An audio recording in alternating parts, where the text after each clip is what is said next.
Alrighty, folks. Welcome into the After Schrock. I apologize; it took me a little bit of time to get started there. We had another caller, Richard, was on hold there, and I wanted to make sure he got his question answered, even if we didn't have time to necessarily take his call on the air. But now we are here. We're ready to rock and roll. We're going to stall for a couple minutes here while we wait for everybody to join up. And then once everyone's joined up, we'll be ready to get going. So today on the AfterSchrock, we got some interesting stuff to go over. I'm going to give you a little bit more information that I gave on the air about where we're looking to put our new Des Moines service center. So if you're in the Des Moines metro area, this is a good one for you to listen to if you're curious about where we plan to potentially locate. We have not signed a lease yet. So the way that commercial real estate works is you do a letter of intent. And the letter of intent is basically we've worked out the rough back of the napkin ideas on what we're looking for here. And this is, now we're serious. Here you go. We want the space. And then they come back and say, okay, you have to provide us with a couple years of financials on you and the owner of the company so that we can make sure that you're a legit company that can pay the rent going forward for a 5-year lease. And then once we get through those hurdles, which shouldn't be a problem, then we get into the actual lease itself. The actual lease is... there's details in there. So, for example, one of the things we've been burnt on in the past is HVAC repair. So who is responsible for the unit on the roof? Maintenance is typically covered in the location CAM charges, but no one puts that in the lease. So in other words, if you don't have a real estate representative negotiating with you, the landlord will basically put in the lease, you're responsible for all the filters and the maintenance on your air conditioning units, and you're also responsible for the repair and even replacement of the roof-mounted 5-ton units.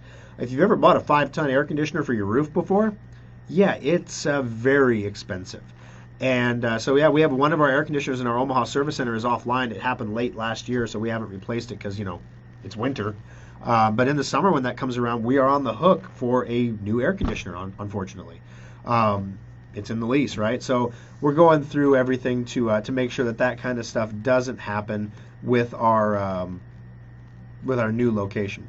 So basically what we're looking at for a location is on University Avenue in West Des Moines. It's Hawthorne Place, 9250 University Avenue. There used to be like a pie bakery or something like that in this space. There's a lot of ovens and a hood and things like that in there, and it was obviously intended to be more of a production restaurant than a sit down and eat restaurant. And I was told that the lady that was there before was an elderly woman. She retired. She wanted to bake pies. It was kind of her dream. She bought all the equipment. She made pies for 3 years. After 3 years, she said, okay, I've done it. Now I'm done. I don't want to make pies anymore. She sold all the equipment and then she moved out. So good for her, I guess. But so her space was the only space that we walked into. Let's put it this way. It was the only space we walked into that the lovely Kimberly started taking pictures of when we walked in. I'm like, honey, don't start measuring the drapes yet. We don't want the guy to see us doing this. We got to play hard to get, It was the only space. It's weird. After you do this for 21 years, you start to learn when you're trying to fit a square peg into a round hole, and you can force it through there and you can get it in that. But it doesn't. You can feel that you're doing it, and it's not good. You know that bad things are going to come of this later because there's a reason that your internal subconscious mental forces are telling you don't do this, but your stubborn Thor brain is telling you we can make it work. So the lovely Kimberly comes with me, and she's kind of like the check on that. And so this was the only space that we walked into, and we both left that space and said, I can visualize that. I can see a shop in that space. I can see the repair benches. I can see the front room. I can see customers parking right in front of the door. I can see ample parking in the parking lot. This is it. Like, this is the space. So anyway, so there's some construction that has to go on in there. We're gunning for an August open, so that means we're going to take possession probably in July, and then that'll be our move-in month, basically, where we start getting things set up in the shop for operating. Probably going to start hiring staff in April or May to get them trained. We'll probably end up transferring, at least in the short run, a senior technician from local Schrock Innovations over there to work in the Des Moines location to make sure that everything runs the way we want it to run and it gets off the ground the way we want it to get off the ground. So anyway, that is the gist of it. So that is going to be something that's happening. It's very exciting, and stressful, and fun. Excuse me, I don't have a cough button while I'm on the mic of the open air mic here, so You're getting the full face of cough down here. It's coming right at you. Good morning, Don. Good to see you. Hi, Carolyn. How's Round Rock doing? And Helen found us. Good job, Helen. Yeah, I think it's going to work well. I think it's going to work really well. It was about as close as we could get to Jordan Creek without paying, like, it was something crazy, like $41 a square foot after all the triple nets and the costs were in there. But at $41 a square foot, it would be our most expensive location ever. And it was just like, it's got half the population of the Omaha metro area. How can we spend $41 a square foot? And so then we went to the other end of the spectrum and we looked at some real. There's no such thing, according to all the realtors, as a dog space, like something that's really like, ooh, you don't want to be there. But if that space was in Omaha, we would call that a dog space. Like that space is like not good. The building has had 3 tenants in the space that have all failed for different reasons. One neighbor on one side is a tattoo shop, a neighbor on the other side is a nail salon. And the businesses in there, there's no anchor business. There's no draw to bring people into this. If we're moving into a space and we are the anchor and we're a service company, we're not supposed to be an anchor. We're supposed to be the convenient place that's near an anchor, that you're going to Hy-Vee, for example, right near a Hy-Vee. When you're going to a Hy-Vee, you can drop your computer off on the way to the grocery store, something like that. That's where we want to be. We don't want to be the anchor that you're coming to Schrock Innovations and while you're there you get your nails done. It's like it doesn't work, and we've learned that the hard way in the past. So this space was actually really good, really perfect for us and good to go. All right, so I'm going to throw it out right now. Does anybody have questions about anything that you want me to cover? Anything that I went too fast on during the show? Anything that didn't make sense? Now is the time to ask those questions so that I can make sure I have time to get through them.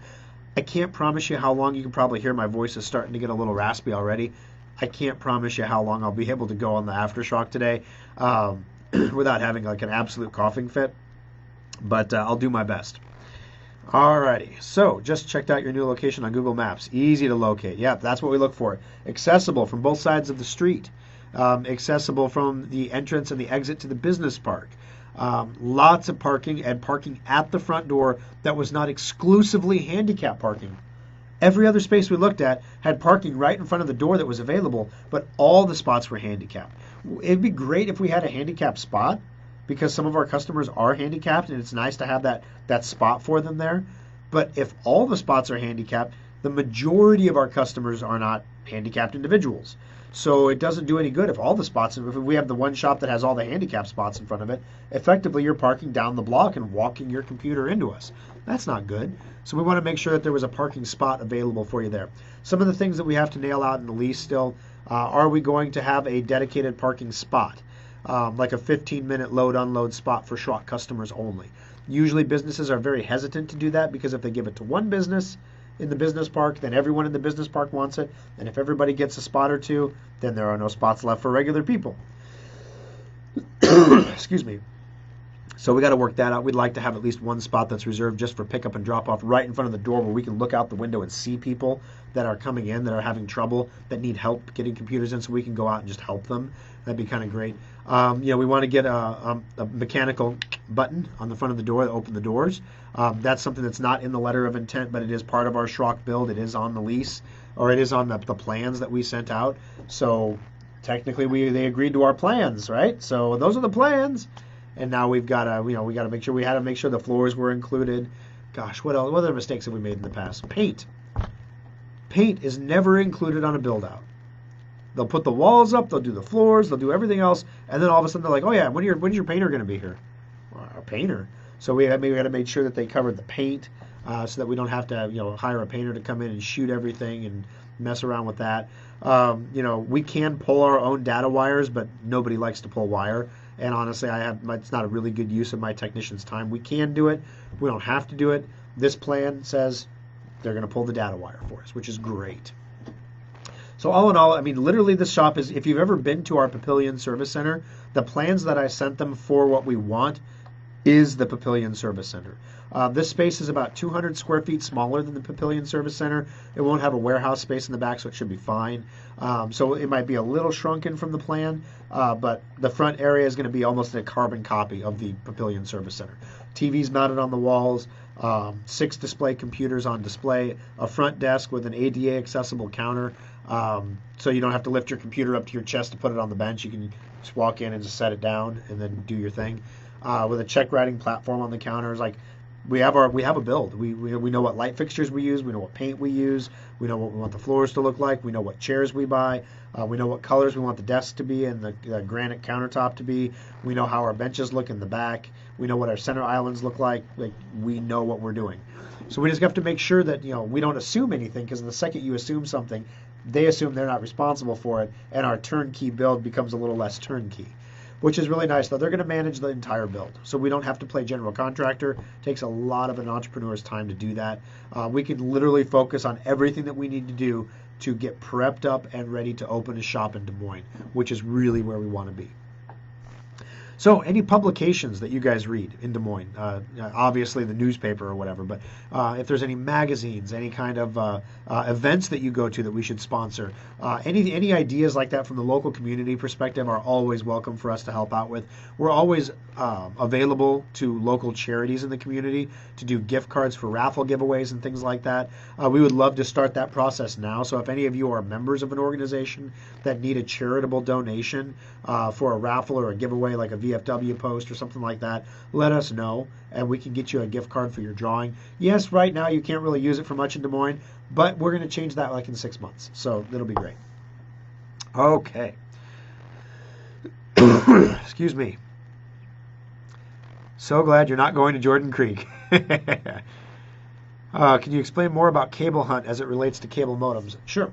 So, Don, what cable hunt is cable hunt is a vulnerability that allows a bad guy to hijack your cable modem. So, if you want to visualize how your internet's set up in your house, you have your cable modem over here. This is where the internet comes into the house. Next, you have your wireless router. Your wireless router is here. That's what splits the internet and sends it to all your computers. And then over here, you have your computer. Right now, everybody knows that you need computer security. Everybody knows that. We're starting to raise awareness that you need to replace your router every 5 years for router security, because you don't get updates anymore after 5 years, and they don't automatically install. You have to do that. So there's updates here that have to happen. But the cable modem is that lost device that falls behind the cabinet. Nobody thinks about it. And that's where this vulnerability lives. And literally, if that's where the internet comes into the house, and if you can hijack that point, you can do anything with anybody regardless of how much security they have. It's literally a worst case scenario. None of the manufacturers of the cable modems, sorry, my voice is starting to go, I warned you, or other devices, they never really, they saw the vulnerability, were like, whatever. And then it became a bigger deal over a course of a year. And now what we have been a part of is helping to raise public awareness about cable hunt so that you realize your modem is vulnerable, and then you will call Cox or CenturyLink or Time Warner or whoever and say, my modem isn't working. Not CenturyLink, they're DSL. This is only for cable modems. Then you'll say, my modem has this vulnerability and I want a patch. If you own the modem, you're responsible for patching it yourself. That's what they'll tell you. And then you have to go on a big hunt on the internet to see if there's a patch available. It will not automatically patch itself. Option 2 is if it's a Cox modem, for example, or a Time Warner modem or an Allo modem, they will patch it for you if a patch is available. So if there's no patch available, you need to, the squeaky wheel gets the grease, right? If all their customers are calling and saying, I need a patch for this, they're going to go back to the manufacturer of the modem and say, please give us a patch so these people stop calling us. And that's what we were trying to do, is we were trying to push that back and up the food chain to the top so we could get a patch issued that would filter down to everybody else and make your internet safe. Alrighty. No problem, Richard. I appreciate it and glad you were able to get that going. Richard had an Android phone that the battery wasn't charging properly, and Android doesn't have the same battery monitoring tech that Apple does. There's an app, though, that you can use called AccuBattery that will try to maintain statistics on your battery in a similar way to Apple, and it'll tell you when your Android battery is failing. My guess is, though, you're going to have to run it for a few months for it to get a good sampling of everything that's going on. Yeah, Deb, coronavirus update. I got it. It's here. No. All right, so it turns out, guys, a few weeks back I shared some information about single source data that I couldn't really talk about on air because I have too much respect for KFAB's airwaves. They're a news product, is very well respected. And in a well-respected news product environment, you must have multiple sources. I did journalism in school, guys. You must have multiple sources. That's the way all old school journalists work, right? You don't report rumors. That's tabloid stuff. That's yellow journalism, they call it. If you want to do real journalism, you have to have multiple sources to confirm a story before you can run with it. A few weeks back, we had the rumor, basically, or an Indian study came out for peer review that said, here's a genetic sequence of the coronavirus and how it attaches to your lungs. Here is the genetic sequence of how HIV attaches to your body. And they're identical. They match. They're perfect copies. This doesn't happen in nature. They used a super sciencey way of saying that that sounded a lot less certain. Like, it's highly improbable that this would have happened. The statistically improbable means it's impossible. Statistically, it couldn't happen. That the HIV virus would get together with the MERS virus and say, woohoo, let's have a corona baby. It doesn't happen. So how did this HIV infection mechanism, now it's not HIV. It's not HIV that causes AIDS. But just the mechanism by which HIV attaches to your body and hangs on. How did that get combined with a MERS virus in Wuhan, China, the location of the only level 4 Chinese biolab? Level 4 is the ones that work on the deadliest pathogens. I made the educated guess, perhaps the Chinese were experimenting on a MERS virus to determine how it might mutate in the future and how they could maybe create some kind of a vaccine for it. And that was me honestly being generous, because why would you experiment with something that wasn't going to happen in nature? In a mutation that couldn't happen or was highly, highly improbable. Why would you do that? Well, if you were trying to create a bioweapon out of this, let me see. MERS, you can detect it by temping people. So at the airport, you can if you have a fever, you're in quarantine. Because MERS was only contagious and SARS was only contagious when you were symptomatic. So we need a virus that will spread when you are asymptomatic, when you don't have symptoms. Do you know that there's a subset of the population that's genetically immune to HIV? You can actually get that tested in your 23andMe now. They'll tell you if you're resistant, not immune, but resistant to HIV infections. So what if we found some way to infect people so they could spread this thing for a while before they knew they were infected? We have to get the R0, is what they call it, the R-0, the R0. How many people, R is the infected person and naught is the number of people that they can infect before they know they're infected, or before the disease runs its course, something along those lines. Forgive me, I'm not an epidemiologist. So basically, the estimates right now is that this coronavirus is about a 2.5 R0, which means the average infected person will infect 2.5 other people. Don't ask me how you infect a half person, okay? Small people, little people, children, I don't know. No, it's an average, so it's a division thing. One person will infect on average 2.5 people before they determine they're infected and they're removed from the infections landscape. That means that the disease spreads. So the flu has an R0 of about 2. So the flu spreads because one person gets the flu, they'll spread it to 2 people, and then they're not contagious anymore. But now there's 2 people, and they're going to spread it to 2 more people before those 2 people aren't contagious anymore. Now we started with 1 guy that had the flu, and now we have 4 people that have the flu.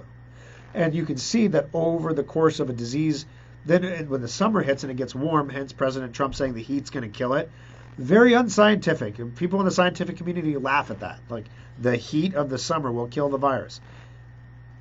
What happens is people aren't cooped up as much. They're not indoors in confined spaces as much. So the R0 of the flu drops down below 1. And when the R0 goes down below 1, that means if one person gets infected, they're only infecting 0.75 people. That means it's shrinking. The infection rate is going down. So the question is what's going to happen with coronavirus? Is the R0 going to go down when it gets warm out and people stop spreading it like this? The thing is, we don't know enough yet. So we just now are getting like the genetic results back. The studies are starting to come out, but they still need to be peer reviewed. So you could have some wackadoo science kid somewhere at a university saying, look at this. And then some other guy saying, you're an idiot, like you did that totally wrong. So they have to be peer reviewed. In India, the study that came out that was hey, it's got HIV basically as the infection mechanism. The same protein in HIV as the infection mechanism. When that came out, the guy was ridiculed so badly. China came down on him like a hammer because the only explanation for that happened is that China made the virus. And China cannot have that. If their people figure out that China manufactured this plague and infected their own people accidentally without a cure, could you imagine the Communist Party trying to maintain control of that situation? It would be a nightmare. It's a nightmare now, but it would be disaster. So we have to keep control of the narrative. So they came down on that guy. He eventually withdrew his paper under pressure. So, donors to the university who had ties to China, back up the food chain, whatever, push. Okay, I'll take my paper back.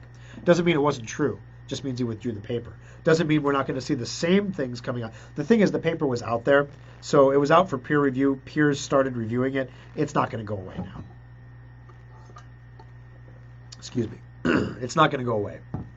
So, update. That's stuff we all do at that point. And that's why I brought it to you very gently in the After Schrock rather than on KFAB's air. The stuff that we're starting to learn now is the first Western medicine peer review studies are starting to come out. And that would be like the United States, Canada, the UK, France, Germany, Western studies. And they're saying there is a distinct possibility that the incubation period might be as long as 29 days, like 27 to 29 days, instead of the suspected 14 days. If that's the case, and you are capable of spreading the virus when you're asymptomatic, we could all be infected right now and we wouldn't know it. It's like The Walking Dead. You just don't know it. So what do? Well, what we do is we take a quarantine situation on a cruise ship, the Diamond Princess, and we're trying to keep people quarantined in their rooms on a cruise ship. There's literally nothing to do. The only thing there is to do is to eat. And so every hour we're bringing you food. That food has to be prepared somewhere. So there's full quarantine, right? We've got everybody quarantined. And everyone is super critical of Japan right now, that they screwed up the quarantine, obviously. Maybe Japan didn't screw up the quarantine. Maybe the incubation period is longer than we suspected. Maybe these people were all infected before the quarantine went into place. Would explain a lot. If you assume the quarantine's 14 days and everyone's infected for 27 days, and you're wondering at 21 days you have all the infections are spreading like wildfire on the ship suddenly, and other nations finally say, you know what, break the quarantine, it's not working. And the United States gets charter planes, flies people back to Nebraska, to the UNMC. I hope they got their level 4 incinerator back. I'm sure they're paying a pretty penny for that. But and basically we have these people here now so we can monitor them and care for them and test them and study them and learn. Because we have to figure out, you got to understand what you're up against before you can try to fight the darn thing. So now we're trying to learn about it. But in the meantime, okay, this is not an investment show, and I don't give investment advice. With that asterisk said, there are some common sense things here that are going to happen. And we're already starting to see them happen. Number one, supply chains are going to be disrupted. It's being said right now that Apple is going to see a 50 to 90% decrease in the sale of smartphones in China in the first quarter. Hynix, that we talked about during the show, makes memory that goes, that one piece that goes into so many other devices. With that out of the supply chain, you can't make graphics cards, you can't make cell phones, you can't make some mobile tablet devices, you can't make car stereos in some cases. I mean, literally, it goes into so much stuff. Everything needs memory now. Even your DVD player needs memory, has a Hynix chip in it. Flash drives have Hynix chips in them. Solid-state hard drives have Hynix chips in them. If they're not making the chips, there can't be any solid-state hard drives. If there's no solid-state hard drives, high-end computers can't be made. If high-end computers can't be made, what do people do? Well, people buy a low-end computer, put a solid-state hard drive in it. But at some point, Schrock won't be able to get solid-state hard drives anymore when they're gone and out of stock. So when we work through, there's about a 30-day load in the supply chain. When we work through that 30-day load, what's going to happen is you're going to start to see some shortages. You're going to start to see longer delays to get things made. What that is going to do is it's going to reverberate through the economy. If Schrock, let's say if Dell, let's take a bigger company, if Dell, if Apple can't make computers, if HP can't make computers, if Ford can't make cars because the head deck, the stereo deck that goes for the sync system requires a memory chip, and they can't get the memory, so they can't make the car. That means there's less production being made, which means factory employees are going to be idled. Even if they're not sick, they're going to be idled. When they're idled, they're not getting paid. When they're not getting paid, they're not spending money. When they're not spending money, companies aren't getting paid. Demand goes down. Okay. Now you can see the negative feedback loop starting, right? And then some other product comes in and can't be made, and some, you can't get plastic, you can't get a chemical that's used for cleaning. All of a sudden your cleaning people can't come clean, or your restaurant can't get cleaning solution for their Pegler-Cisco systems. The Pegler-Cisco sanitization systems, you get these jugs of cleaner, you stick them in the machine, and when you want to make a cleaning solution, you don't have to mix it anymore. You just put your bucket under the thing, and you pull the hook, and it fills it with a perfectly mixed cleaning solution. What happens when you can't get that cleaning solution? Not because the cleaning solution is unavailable, but because the plastic jugs that they ship it in are made in China. What do? It's a caustic solution. You can't ship it in cardboard, like a milk carton. You can ship it in glass, I guess, but how many glass bottling factories do we have anymore? So literally, the supply chains are going to get disrupted. This has been going on in China for 3 weeks now. To give you an idea of how far ahead these disruptions can occur, right now is typically when fireworks companies, almost all fireworks are made in China.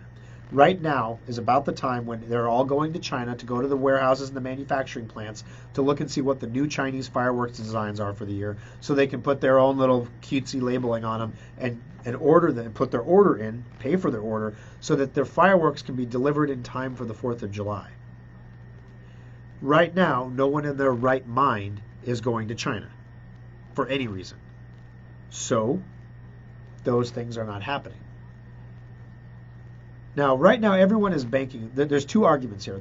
The argument that I'm putting forward is this is going to disrupt the economy way more than anyone anticipates.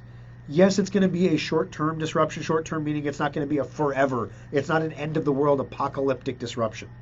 But it's going to be a significant disruption that is going to result in significant declines in profitability that will not snap back in the following quarter.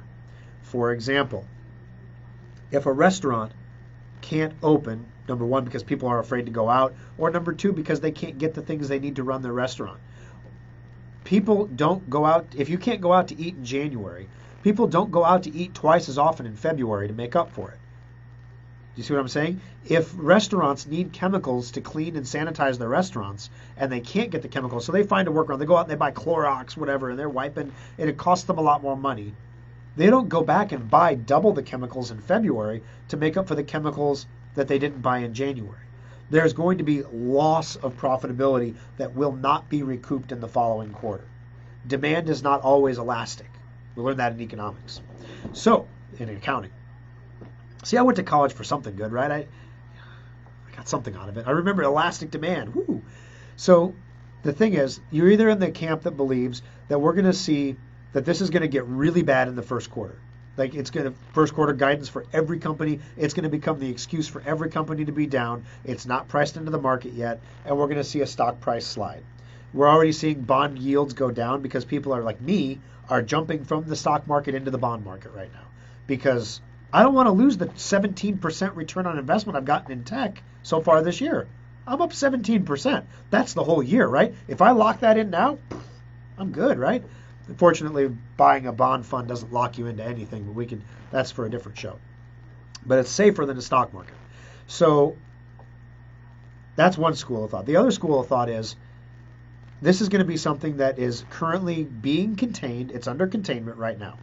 And we're seeing the tail end of this. So all the containment measures that are in place, if in fact the incubation period is 30 days, we have to wait 30 days from the point when China really got the Maoist, draconian, stay in your house or we'll arrest you and kill you, basically, rules in place. 30 days after that, if you have coronavirus, you'll be dead in your house, and if you don't, you'll come back to work. Solved. That's China's view anyway.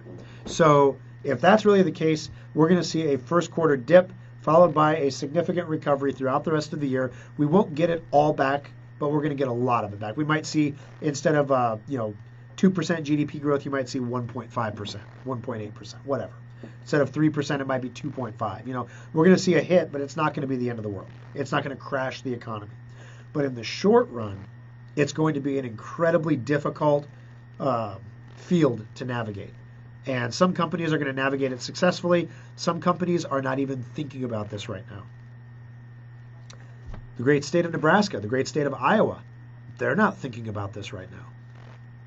We are flying known infected coronavirus patients to the University of Nebraska Med Center. And we are not one of the 3 states that the CDC says is prepared for an outbreak. The thing that's killing China right now is they had 11 million people in Wuhan. They had like 2 hospitals. There's literally not enough beds. If 60% of your population gets sick, where do you put them? You don't have a bed for them. If of that 60% of the population that gets sick, a subset of about 5% of those people get gravely ill.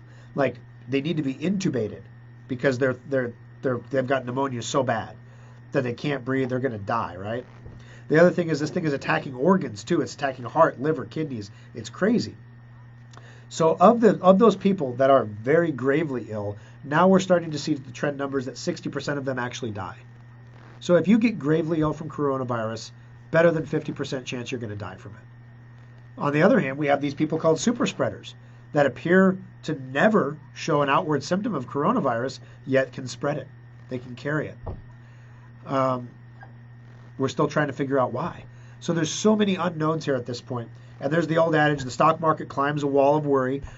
So there's a lot of different ways you can cut this. Again, I'm not a financial guy. I'm not like an investment broker. You don't watch this show for investment advice. But it just seems common sense to me to be prepared with some basic stuff. Have some water in the house. What would happen to you if your government came to you and said you can't leave your house for 30 days? You have to stay in your home for 30 days, no deliveries, no going out. Could you stay in your house for 30 days? Do you have enough water? It usually takes, the average person between bathing, drinking, everything else goes through, it's something like a gallon of water a day. So a family of 4 needs a minimum of 4 gallons a day to maintain hygiene and hydration. So 30 days, family of 4, you need 120 gallons of water on hand? How big's the water heater? I mean, yeah, seriously, you got what, 40 gallons there? There's a good chunk, right? Go to Sam's, get a couple cases of bottled water, go to Costco, go to Hy-Vee, get some of those gallon jugs of water, get 4 or 5 of them, right? When you make coffee in the morning, you don't have to clean lime buildup and stuff out of your coffee maker if you use that jug bottled water because it doesn't have that stuff in it. Use it up. You're going to use it anyway, right? Go out and get a little bit. Be stocked up, be safe, and just be prepared. Boy Scout motto, be prepared, right? And then if it happens, it happens. It's scary. It's not fun. We'll get through it. If it happens and you're not prepared, it's really scary. And unfortunately, most people are going to be extremely unprepared for it.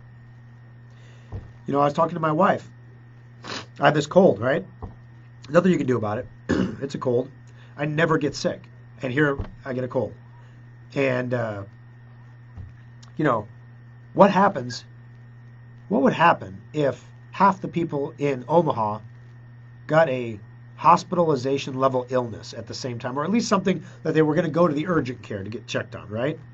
What would happen if half of the people in Omaha went to an urgent care, an emergency room, or a hospital at the same, roughly this, in a 30-day period, let's say? There's not enough staff. There's not enough rooms. There's not enough beds. There's not enough rubber gloves. There's not enough masks. There's not enough anything. That's what the CDC means by not prepared. There's not enough test kits. Who makes the test kits? That's what I want to know. Where are they manufactured? Because if it's China, saying, All right. So there, soapbox down, coronavirus. Now that we're all scared and we're all like moving our funds around, just be prepared for it, guys. And live your life. Don't freak out. Don't get crazy about it. Be prepared, live your life, but make sure you're taking care of your stuff. One of the things that we're going to do next month. So next month is a week away. So next Sunday is March. And so next Sunday I will be on the radio telling you about a preventative maintenance checkup sale at Schrock Innovations. So that's going to start on the 1st. This is more important than ever for your computer to come in and get a maintenance check. Let us find out if your solid state hard drive is bad or slow before we can't get one. Before we're saying we can't get a replacement drive, so we're going to put you on the waiting list, but in the meantime, we're going to put this old rotating drive back in so at least your computer works in the meantime, but it'll run a lot slower. I'm not saying that that's what will happen to you, but I am saying that we are preparing backup plans for that kind of stuff. Because people need their computers. They need their tech to run, right? Because if you can't go to work, what are you going to be doing? You're going to probably be trying to work from home. And what do you need to do that? A computer that works, that's stable, that's fast. So next week, when we put these things on sale, guys, come on in for a checkup. Let's get it on the bench. Let's get Drive Advisor installed if it's not already installed. Let's get your Secure Updater trial set up so we can test for all your updates and patches. Let's get your virus scanned. Let's test your memory. Let's test your hard drive. Let's test your battery. And let's test your power supply. Let's make sure that everything is working good so that when you're going into potentially a quarter of supply chain shock shortage, you're not the one person that needs a power supply, right? Be prepared. And this is something you know you're going to take advantage of the maintenance sale anyway. You all do it, right? So you know you're going to do it anyway. Just make sure you do it quickly this coming month. Don't wait. Don't buy the certificate and wait 6 months to come in. You can still buy the certificate, don't get me wrong. And we'll talk about all that next week if you're new to the show. But the sale gets very busy, right? So Lincoln has 35 bench spots. Papillion has 12. Omaha has 40. So we get about 3,000 computers in the month in on a maintenance sale. And so we try to keep the turnaround time same day, next day. It gets really tough, but we try to do that. So one of the ways that we mitigate that is we sell a certificate. So you can buy the certificate and come in at a time that's convenient for you, even if it's after the sale is over, right? Oh boy, I'm going to have to wrap this up, guys. So anyway, take advantage of that next week.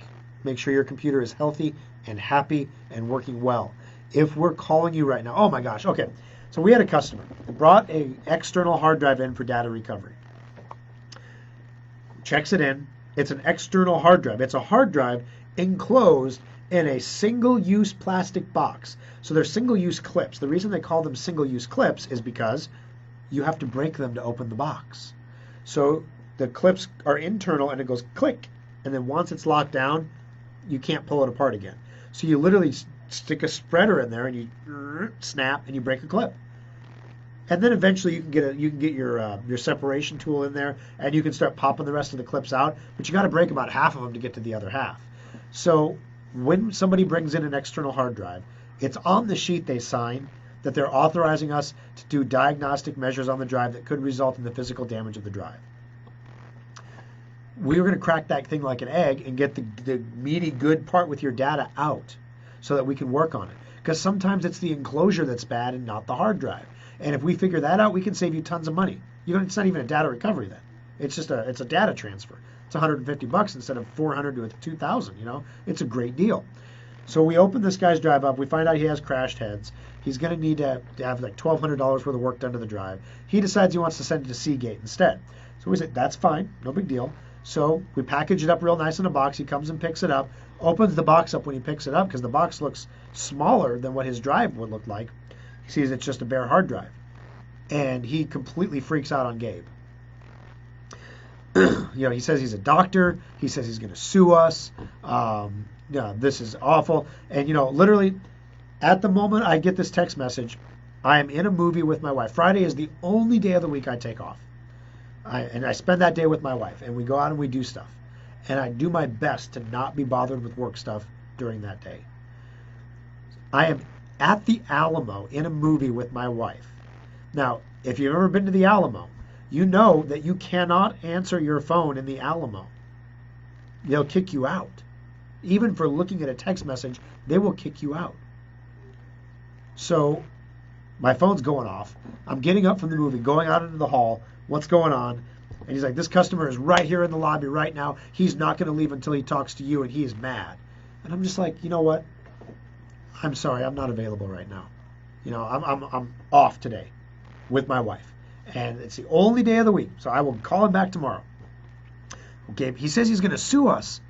Well, that makes life easy. One of the things that they taught me really early in management school is if a customer ever says that they're going to sue you, stop talking to them immediately. They have just escalated that to a legal matter, and you can give them the contact information for your attorney. And what you find out really quickly is when people say, we're going to sue you, and you give them your attorney's phone number to call, go ahead, send the papers here. That they really don't want to sue you. They want a solution to their problem. They want something made right. The problem is we can't give this guy what he wants because it's a single-use shell. We don't even have the shell anymore. It's gone. What do you do? So he's like, if they can't get my data back at Seagate, I'm going to sue you. Well, your data may not be recoverable because of the failure anyway, but we're not going to go there yet. So I have to call this guy back on Monday and tell him, listen, I'm sorry. Ooh. Oh, boy. We had another customer that we don't check in dongles. So when a computer is checked into the service center, if you have a USB flash drive sticking out the side or a keyboard dongle, we pull them out and we hand them to you and say, take these with you. Some customers really don't like that because they're like, I'm going to lose it. And we look at them and say, it's better for you to lose it than for us to lose it back there. So take it with you. Put it someplace safe. Put it in your wallet. Put it someplace safe. And so person checked in an HP all-in-one that had a wireless keyboard and mouse. And HP puts a wireless dongle way up in the guts and the butt of the computer. There's a door over it and everything else. Customer gets home after having us work on the computer. They didn't bring in the keyboard and mouse. We usually don't want you to do that. We work on it. We get it all done. They spend like $500 with us. They take the computer home, and their keyboard and mouse don't work. And they look at the back, and they tell us that the dongle is missing. So could it be that they haven't removed the door to see the hidden dongle inside? Could it be that the batteries in their keyboard and mouse have failed? I mean, there could be any number of reasons why this is happening. They're not interested in walking through any of that stuff with us. They don't want to talk about it. They don't want to bring it back in. They don't want to have us come out. They want us to replace the HP keyboard and mouse. You know what? They just spent $500 with us. I am not going to blow this person's world up over a $60 keyboard and mouse. Give them a $60 keyboard and mouse. So we get one of our really nice Logitech MK320s off the shelf. This is the one that we sell with the holiday special. And we say, okay, here you go. We give it to him for free. Thank you. That's great. Awesome. Problem solved. Takes it home. His wife doesn't like the way the keyboard feels, so they send it back. It's a feel thing, you know. There's no way we could diagnose that. There's different keyboards feel different ways. The problem is you can't just buy an HP keyboard. The only ones that are for sale don't have dongles because the dongles are gone. So I got to call that person back on Monday too. I'm probably going to send a tech to their house just to diagnose and confirm that the dongle is actually missing. That's not a bad battery or something silly like that.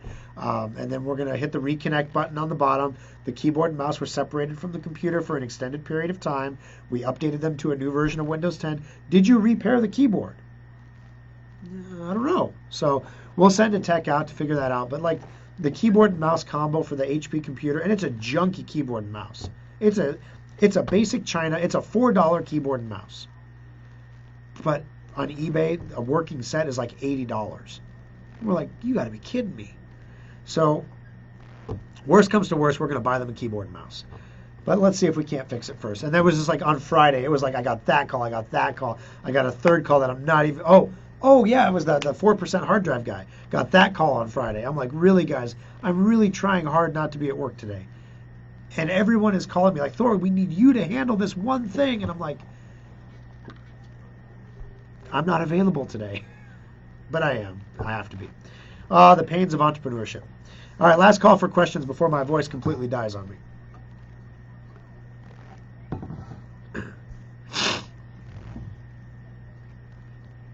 There's really something called Bacon Fest? Bacon. I'll look into that, Omer. Thank you. Bacon Fest. Oh, let's see. How can I ensure that Endpoint is installed on my laptop? All right, Alan, you can look down in the lower right-hand corner of the screen. Endpoint is a yellow circle with a green check mark down in the lower right-hand corner. If you don't see it down there by the clock, make sure you expand and click on that upward caret symbol to get the. It doesn't look like a carrot. It looks like a teepee. Right? It's called the caret. Look for the caret. Click on that to show all your hidden icons.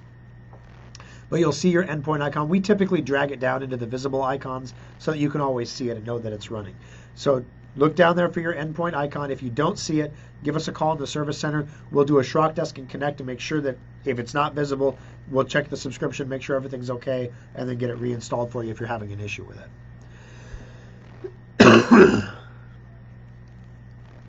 All right, let's see. Are they going to turn off our water and power supplies? Oh, for coronavirus, they don't know. One of the reports that came out yesterday, last night late, was that one research paper in China detected coronavirus in urine. So apparently you can discharge it through urine as well. So wastewater treatment will be an issue. There has been they've suspected for a while it's going to be spread through fecal bacteria. So when you think about like an apartment complex, all of your bathroom fans are connected to the same pipe. So yeah, you can spread it through an apartment complex pretty quickly if that's the case. No one knows that for sure yet. So are they going to shut off your water? No. Are they going to shut off your power? Probably not. But again, what if the people that go to work at the water processing facility can't go to work because they're sick, because one of their coworkers is sick, or because they're told not to go to work? See what I'm getting at? It's like, just be prepared. You know, you should always have some water at home, always, some kind of water, or you could have a well if you're in a rural area, and you're good to go. But anyway, and keeping water at home has its own. There's tons of articles on this kind of stuff, and you can go crazy with it, guys. You can actually become like obsessed with it. Don't do that. Don't obsess on the negative and obsess on, oh my gosh, this is going to be terrible, because you'll feel really stupid if it's not, first of all. The second thing is people obsess about it because they become obsessed about being right. Like, I knew this would happen. And you can be right and be screwed at the same time. So the objective here is to make sure your family is taken care of. This is no different than any other time in history. Your job, if you lead a household, is to make sure your family's taken care of, right? There you go. I mean, my wife and I went to the RV and boat show this weekend because we're thinking about a travel trailer. We're not sure. We're just thinking about it. And the thought occurred to me, it would be kind of nice to have a travel trailer that you could just boondock someplace for a few weeks if you had to. That thought popped into my head, but I didn't make a $20,000 purchase because of that thought. So you see, there's got to be a filter. Now the lovely Kimberly is a great filter. So you got to have a filter to make sure that you don't let your baser instincts dictate your actions that don't make sense. But it did make sense to have a little bit of supplies on hand. All right. How about you sanitize that germ-laden drinking apparatus? Oh, my cup? I do, actually. It gets sanitized in the dishwasher all the time. All right, guys, I got to get rolling. But we'll see you here again next Sunday for another edition of Compute This. Remember, the solid state sale is going on through Saturday at 8. It will end at that point because Sunday morning, maintenance checkup sale starts up. And we are not delaying it. Normally we leak out the marketing. So normally on Monday we would send an email. And people who respond to our emails, they would get first bite at the apple.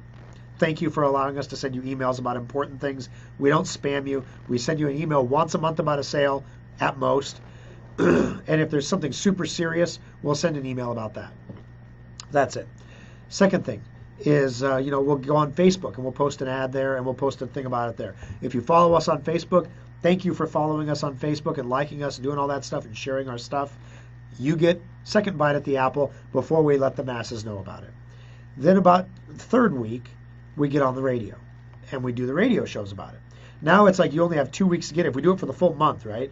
A lot of times if you only listen to the radio, though, you think it's a 2-week sale, because you hear about it and it's like this week, next week only, hurry up and get in. And the idea is we're trying to spread that demand out over a wider area so that we can provide good service.